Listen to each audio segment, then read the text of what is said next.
France et l'Europe, l'Union européenne, connaissent maintenant, depuis de nombreuses années, une situation économique dégradée que l'on peut, je dirais, comparer à une situation de crise larvée et qui est aggravée depuis environ un an par ce que l'on a appelé la crise des subprimes, c'est-à-dire la crise hypothécaire américaine et ses conséquences financières.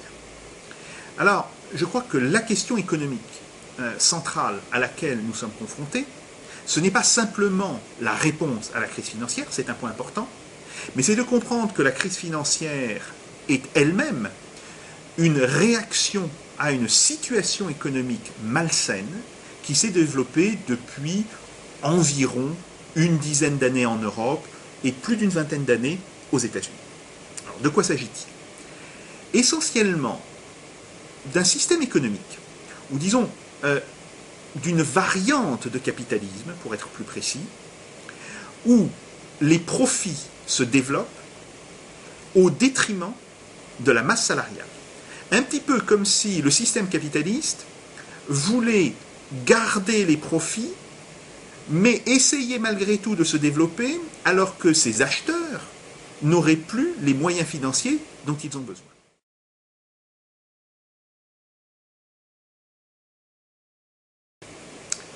Et c'est une situation qui a été évidemment fortement aggravée par le libre-échange, parce que l'entrée dans l'économie mondiale de nouveaux pays, qui connaissent maintenant leur révolution industrielle, ce que nous avons connu il y a plusieurs décennies, je pense à la Chine, je pense à l'Inde, mais il y en a d'autres, mais la Chine et l'Inde sont les plus importants, exercent un effet dépressionnaire sur les rémunérations.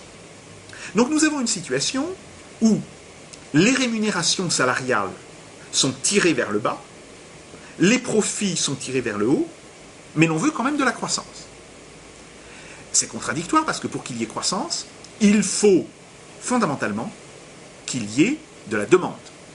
Et il ne peut pas y avoir de la demande si les gens n'ont pas d'argent, et il ne peut pas y avoir d'investissement s'il n'y a pas de demande. Alors, aux États-Unis, et dans les pays qui ont imité les États-Unis, je pense à la Grande-Bretagne, et je pense à l'Espagne, on a trouvé une solution, ou ce que l'on pensait être une solution, à travers l'endettement des ménages, le développement du crédit. Et c'est là où on voit que la crise hypothécaire est d'une certaine manière la conséquence de cette situation. Le crédit se développe avec un endettement tout à fait extraordinaire des ménages. Aux États-Unis, l'endettement des ménages représente 93% du PIB. En Grande-Bretagne, il représente 107% du PIB. En Espagne, il représente 121% du PIB. À titre de comparaison, je rappelle qu'en 2007, l'endettement des ménages en France, c'était 47% du PIB. Nous sommes donc assez loin de cette situation. Cet endettement a comme conséquence aussi la chute de l'épargne. L'épargne des ménages aux États-Unis représentait en 2006 1% du PIB. Et l'épargne globale, donc incluant l'épargne des entreprises, environ 13%, chiffre que l'on retrouve en Grande-Bretagne et chiffre que l'on retrouve en Espagne.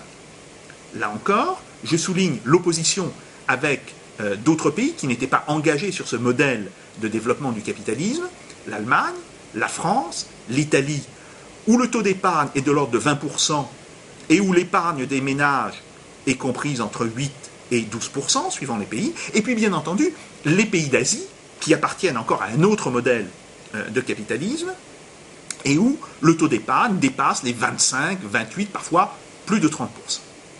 Donc on est dans une situation qui est une situation intenable. On ne peut pas avoir de la croissance uniquement à crédit. Et il faut savoir par exemple qu'aux États-Unis, si on retire les gains d'endettement, la capacité d'emprunt qui a été dégagée par les hypothèques, et ce système d'hypothèques rechargeables qui fonctionne aux États-Unis et que malheureusement notre gouvernement a introduit en France, si nous n'avions pas eu ce système entre 2002 et 2006, la consommation n'aurait pas du tout augmenté aux États-Unis. le gain de consommation aux États-Unis, c'est-à-dire la croissance américaine, a été uniquement due ces dernières années à ce système. Alors évidemment, c'est un système profondément malsain, et on voit bien que sur le fond, ce qui est en jeu aujourd'hui, c'est de reconstruire les moyens financiers des salariés. Il faut redonner, d'une certaine manière, une solvabilité aux ménages salariés, pas seulement aux classes moyennes, c'est important pour les classes moyennes, mais je dirais pour le salariat qui est dans les classes populaires. Et là, ceci n'est possible que si ce salariat à faible qualification, il faut bien le dire, n'est pas soumis à la concurrence des pays émergents. Donc on voit bien que la question du protectionnisme n'est pas une question marginale, ce n'est pas un débat d'économistes, c'est un choix stratégique. De la même manière qu'est un choix stratégique la question de savoir, veut-on une économie où le crédit est complètement libéralisé avec les risques de crise, ou veut-on une économie où la finance est beaucoup mieux contrôlée? Il est clair que si l'on fait le choix du libre-échange, si l'on fait le choix de la dépression salariale, alors on ne peut avoir de croissance que par le crédit, on est obligé de libéraliser le crédit, c'est-à-dire pour cela que les États-Unis ont détruit leur propre réglementation financière qu'ils avaient mis en place sous Roosevelt après la crise de 1929. Ils sont revenus à la situation d'avant 1929 pour pouvoir développer le crédit aux ménages, et ils connaissent aujourd'hui la plus grave crise financière de l'après-guerre.